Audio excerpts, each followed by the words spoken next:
ಸುನಿಲ್ ಶೆಟ್ಟಿ ಅವರು ಆಕ್ಟ್ ಮಾಡಿರುವಂತದ್ದು, ಅವ್ರ ಜೊತೆ ವರ್ಕ್ ಮಾಡಿ ಹೇಗೆ ಅನಿಸ್ತು ಸರ್? ನಿಮ್ಮ ಮತ್ತೆ ಅವರ ಕಾಂಬಿನೇಷನ್ನೇ ಇದ್ದಿದ್ದು ತುಂಬ ಇದೆ. ಹೌದು, ಸುನೀಲ್ ಫಸ್ಟ್ ಡೇ ಶೂಟಿಂಗ್ ಅಂದಾಗ ಪ್ರಿವಿಯಸ್ ನೈಟ್ ನನಗೆ ಅದ್ರ ಹಿಂದಿನ ದಿನ ನನಗೆ ನಿದ್ದೆ ಬರಲಿಲ್ಲ ನನಗೆ. ಯಾಕೆಂತಂದರೆ is a very big star, is a pan India, is a super star. But ಅವರು ಬಂದು ಫಸ್ಟಲ್ಲೇ ಅವರು ಸೆಟ್ಟಿಗೆ ಬಂದ ತಕ್ಷಣ ಅವರು ಯಾವ ಥರ ಮಾತಾಡಿಸಿದ್ರು ಅಂದರೆ ನನಗೆ ಒಂದು 10 ವರ್ಷದಿಂದ ಪರಿಚಯ ಇರೋ ಥರ, ಅಷ್ಟು ಫ್ರೆಂಡ್ಲಿ, ಅಷ್ಟು ಡೌನ್ ಟು ಅರ್ತ್. ಆಮೇಲೆ ಶಾರ್ಟ್ಸಲ್ಲೂ ಅಷ್ಟೇ ನಮಗೆ ಭಯ ಇಲ್ಲ, 1 more ಮಾಡಬಾರ್ದು, ನಾವು ಅವ್ರನ್ನ ವೆಯ್ಟ್ ಮಾಡಿಸ್ಬಾರ್ದು, ಸೀನ್ ಬೇಗ ಮುಗಿಸ್ಬೇಕು ಅಂತ. ಬಟ್ ಅವರು ಏನೇ ತಪ್ಪಾದರೂ ಕೂಡ ನಮ್ಮಿಂದ ಅದನ್ನು ತಿದ್ದಿ ಈ ಥರ ಮಾಡಿ ಅಂತ ಅಡ್ವೈಸ್ ಕೊಟ್ಟು, ಅವ್ರ ಎಕ್ಸ್ಪೀರಿಯನ್ಸಿಂದ ಅಡ್ವೈಸ್ ಕೊಡ್ತಾಯಿದ್ರು. So it was very nice and expect ಮಾಡಿರಲಿಲ್ಲ ಅವರು, ಅಂದರೆ ಸೂಪರ್ ಸ್ಟಾರ್ ಜೊತೆ ನಾನು ಈ ಥರ ಒಂದು ಪರ್ಫಾರ್ಮ್ ಮಾಡ್ಬೋದು, ಆ್ಯಕ್ಟ್ ಮಾಡ್ಬೋದು ಅಂತ. ಇವಾಗ ಸ್ಕ್ರೀನ್ ಮೇಲೆ ನೋಡಿದರೆ ತುಂಬ ಸಂತೋಷ ಆಗ್ತಾ ಇದೆ. ಓಕೆ, ನಿಮಗೆ ಯಾವ ರೀತಿ ಪ್ರತಿಕ್ರಿಯೆ ಬಂತು ಸರ್ ಜನರಿಂದ? ಈಗ ಹೇಳಿದ್ರಿ ಸಾಯಿಸೋ ವಿಷಯ ಹೇಳಿದ್ರಿ, ಅದನ್ನ ಬಿಟ್ಟು ವೆರಿ ನೈಸ್. ಯಾಕೆಂದರೆ ಆಡಿಯನ್ಸ್ ನಾವು ಮೀಟ್ ಮಾಡಿದಾಗ ಆಚೆ ಬಂದವರೆಲ್ಲ ಪ್ರತಿಯೊಬ್ಬರಿಗೂ ಏನೋ ಒಂದು ವಿಷಯ ಮಾತಾಡಬೇಕು ಸಿನಿಮಾ ಬಗ್ಗೆ. ಯೂಶ್ವಲಿ ಅವ್ರು ಬರ್ತಾರೆ ಚೆನ್ನಾಗಿತ್ತು ಅಂತ ಹೇಳಿ ಹೊರಟೋಗ್ತಾರೆ, ಅಥವಾ ಕಾಮಿಡಿ ಚೆನ್ನಾಗಿತ್ತು, ಆ್ಯಕ್ಷನ್ ಚೆನ್ನಾಗಿತ್ತು ಅಂತ. ಬಟ್ ಇಲ್ಲಿ ನಮ್ಮ ಕೈ ಹಿಡಿದು ನಿಲ್ಲಿಸ್ಬಿಟ್ಟು ಸಿನಿಮಾ ಬಗ್ಗೆ ಮಾತಾಡ್ತಾ ಇದ್ದಾರೆ. ಒಂದು ಇಮೋಷನ್ಸ್, ಒಂದು ಸೀನ್ಸ್, ಒಂದು ಕಾಮಿಡಿ, ಒಂದು ಫೈಟು, ಪ್ರತಿಯೊಂದ್ರ ಬಗ್ಗೆ ಮಾತಾಡ್ತಾರೆ ಅವರು. ಸೊ ಅಂದರೆ ನಮ್ಮದು ಟೋಟಲ್ ಎಫರ್ಟ್ ಏನಿದೆ ಅದು ಎಲ್ಲೂ ವೇಸ್ಟ್ ಆಗಿಲ್ಲ ಅಂತ ಅನಿಸುತ್ತೆ. ಇಲ್ಲ ಯಾವುದೋ ಒಂದು ಸೀನ್ ಇದಿಷ್ಟ ಆಗಿಲ್ಲ, ಅದು ಯಾಕೆ ಹಂಗೆ ಮಾಡಿದ್ರಿ, ಅದು ಬರುತ್ತೆ, ಇಲ್ಲಿ ಯಾವುದೂ ಇಲ್ಲ. ಸೊ ಅಂದರೆ ಇದೊಂಥರ ಮ್ಯಾಜಿಕ್ ಆದಂಗಿದೆ ಇದು. ಅಂದರೆ ನಮಗೆ ಸುನಿಲ್ ಅಣ್ಣನ ಸಪೋರ್ಟ್ ಸಿಕ್ಕಿರೋದು, ಆಮೇಲೆ ನಮ್ಮ ಫ್ರೆಂಡ್ಸ್ ಎಲ್ಲ ಸಪೋರ್ಟ್. ಸಿನಿಮಾ ಹಿಟ್ಟಾದಮೇಲೆ ತುಂಬ ಜನ ಬರ್ತಾರೆ, ಬಟ್ ಅದಕ್ಕಿಂತ ಮುಂಚೆ ಬರೋದು ತುಂಬ ಇಂಪಾರ್ಟೆಂಟ್. ಸಿನಿಮಾ ಹಿಟ್ ಆಗಬೇಕಂತಂದರೆ ಸಪೋರ್ಟ್ ಬೇಕು ನಮಗೆ. ಆಮೇಲೆ ಆಡಿಯನ್ಸ್, ಮಂಗಳೂರು ಆಡಿಯನ್ಸ್, ಬೆಂಗಳೂರಲ್ಲಿ ಕನ್ನಡ ಆಡಿಯನ್ಸ್ ತುಂಬ ಸಪೋರ್ಟ್ ಮಾಡ್ತಾ ಇದ್ದಾರೆ.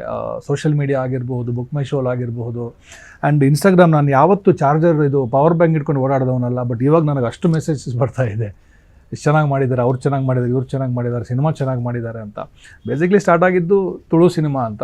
ಬಟ್ ನಾವೊಂದು ರಾಕೆಟ್ ನೋಡಿದಾಗ ಸಿನಿಮಾ ಚೆನ್ನಾಗಿದೆ, ಬಟ್ ಯಾಕೆ ಇದು ದಕ್ಷಿಣ ಕನ್ನಡಕ್ಕೆ ಸೀಮಿತವಾಗಿರಬೇಕು, ಯಾಕೆ ಕರ್ನಾಟಕದ ಎಲ್ಲರೂ ನೋಡಿ ಸಂತೋಷ ಪಡಬಾರ್ದು ಅಂತ ಒಂದು ಥಾಟ್ ಬಂತು.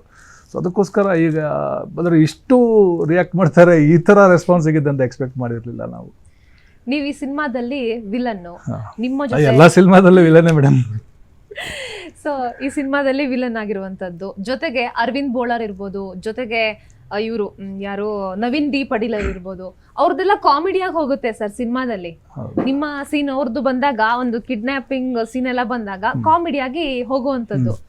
ನಿಜವಾಗ್ಲೂ ವಿಲನ್ ಆಗಿ ಅಂದ್ರೆ ಒಂದು ಗತ್ತು ಗಾಂಭೀರ್ಯದಲ್ಲಿ ಇರೋ ಕಷ್ಟ ಆಯ್ತಾ ಅಂತ ಯಾಕೆಂದ್ರೆ ನಾವು ಅರವಿಂದ್ ಅವರು ಮತ್ತೆ ನವೀನ್ ಅವ್ರನ್ನ ಸ್ಕ್ರೀನ್ ಅಲ್ಲಿ ನೋಡಿದಾಗಂತೂ ಸಿಕ್ಕಾಪಟ್ಟೆ ನಕ್ಬಿಡ್ತೀವಿ. ಡೈಲಾಗೇ ಹೇಳೋದ್ ಬೇಡ, ಅವ್ರ ಸ್ಕ್ರೀನ್ ಅಲ್ಲಿ ನೋಡಿದ್ರೆ ನಗು ಬರುತ್ತೆ. ಹೌದು ಹೌದು, ಇಲ್ಲ ಕಷ್ಟ ಅಂತಲ್ಲ, ಬಟ್ ಏನಂದ್ರೆ ಕಟ್ ಅಂದ ತಕ್ಷಣ ನಗ್ಬಿಡ್ತಾ ಇದ್ವಿ ಎಲ್ಲರೂ. ಆ್ಯಂಡ್ ಕಟ್ ಅಂದು ಬೇರೆ ಅವ್ರದ್ದು ಕ್ಲೋಸ್ಅಪ್ಸ್ ಏನೋ ಬೇರೆಯವ್ರ ಶಾರ್ಟ್ಸ್ ಇದ್ರೆ ನಾವು ಆಚೆ ಬಂದರೂ ಕೂಡ ಫುಲ್ ಟೈಮ್ ನಗ್ತಾನೆ ಇದ್ವಿ ನಾವು. ದೇವದಾಸಣ್ಣ ಇದ್ರು, ಮತ್ತು ಇವರು ನಮ್ಮ ಅರವಿಂದ್ ಸರ್, ಒಂದಲ್ಲ ಕೌಂಟರ್ ಡೈಲಾಗ್ಸ್ ಬರ್ತಾನೆ ಇತ್ತು ಕಾಮಿಡಿ. ಸೊ ಫುಲ್ ಸೆಟ್ಟಲ್ಲಿ ಫುಲ್ ಡೇ ನಗೋದೇ ಕೆಲಸ. ಶಾರ್ಟಿಗೆ ಬಂದರೆ ಇದು ಶಾರ್ಟ್ ಕ್ಲಿಯರ್ ಮಾಡೋದು, ಕಟ್ ಅಂದ ತಕ್ಷಣ ನಗೋದು ಮತ್ತೆ. ಸೊ ಫುಲ್ ಕೆಲಸ ಮಾಡಿದೆ, 18 days ಕೆಲಸ ಮಾಡಿದ್ದೀನಿ. ಅದರಲ್ಲಿ ನನಗೆ ಕೆಲಸ ಮಾಡಿದ್ದೀನಿ ಅಂತಲೇ ಅನಿಸಿಲ್ಲ. ಅದು ಲಾಸ್ಟ್ ದಿನ ತುಂಬ ಬೇಜಾರಾಗೋಯ್ತು ನನಗೆ, ಅಯ್ಯೋ ನಾಳೆಯಿಂದ ಇದಿಲ್ವಲ್ಲ ಅಂತ. ಸೊ ಇವನ್ ಕ್ಯಾರೆಕ್ಟರ್ ವೈಸ್ ನಾನು ಸ್ಮಾರ್ಟ್ ಶಂಕರ್ ರೆಫರೆನ್ಸ್ ತೊಗೊಂಡು ರೂಪೇಶ್ ಅವ್ರಿಗೆ ಫೋನ್ ಮಾಡಿದ್ದು ನನಗೆ. ಅಲ್ಲಿ ಕೂಡ ನನಗೆ ನನ್ನ ಹೆಸರು ವಿಶ್ವನಾಥ್ ಅಂತ. ಸೊ ಇಲ್ಲಿ ಕೂಡ ವಿಶ್ವನಾಥ್. ಅಲ್ಲಿ ನನಗೆ ಬಾಲಿವುಡ್ ಒಬ್ಬರು ಆರ್ಟಿಸ್ಟ್ ಇದ್ರು, ಆಶೀಶ್ ವಿದ್ಯಾರ್ಥಿ ಅಂತ. ಆ ಸಿನಿಮಾ ಬ್ಲಾಕ್ ಬಸ್ಟರ್ ಆಯಿತು. ಇಲ್ಲಿ ಇನ್ನೂ ದೊಡ್ಡ ಸ್ಟಾರ್ ಇದ್ದಾರೆ, ಸುನಿಲ್ ಶೆಟ್ಟಿ ಇದ್ದಾರೆ. ಇಲ್ಲಿ ಕೂಡ ನಾನು ಪೊಲಿಟಿಷಿಯನ್ ವಿಶ್ವನಾಥ್. ಸೊ ಇದು ಸೂಪರ್ ಡೂಪರ್ ಬ್ಲಾಕ್ ಬಸ್ಟರ್ ಆಗುತ್ತೆ. ಇನ್ನು ಆಲ್ರೆಡಿ 70% ಆಗಿದೆ, ಇನ್ನೊಂದು 30% ಆಗುತ್ತೆ ಅಂತ ನಂಬಿಕೆ.